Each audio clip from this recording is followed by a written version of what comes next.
In today's video, I'm going to teach you how to import a chart of accounts in Xero.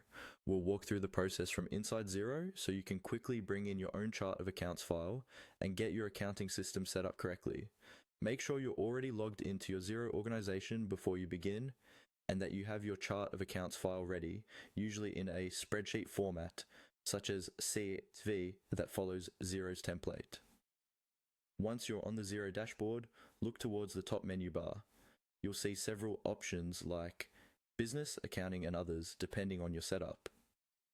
Start by moving your mouse over to the accounting tab and click it.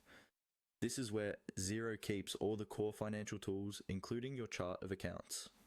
After clicking accounting, a menu will drop down.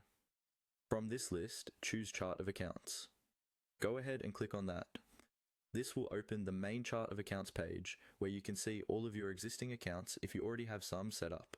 From here you can add accounts manually one by one, but in this tutorial we're going to speed things up by importing them in bulk. On the chart of accounts page, look for the import option. This is usually displayed as a button or link near the top of the page. Click on import. Xero will now take you to the chart of accounts uploader screen.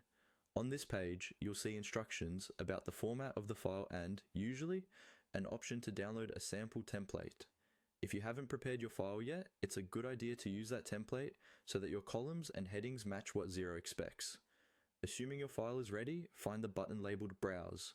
Click on Browse and a file picker window will open from your computer. Navigate to the folder where you saved your chart of accounts file, select it, and then confirm your choice. You should now see the file name appear next to the Browse button in Xero, which means it's been attached and is ready to upload. Before you finish, take a quick moment to double check that you've selected the correct file, especially if you manage multiple organizations or versions. When you're happy with your selection, click on the Import button. Xero will begin uploading and validating your chart of accounts. Once the import is complete, Xero will display a summary. If there are any issues, such as incorrect codes or missing required fields, Xero will highlight them so you can fix the file and repeat the import. If everything looks good, your new chart of accounts will now appear in the chart of accounts screen, ready to use in your day-to-day bookkeeping.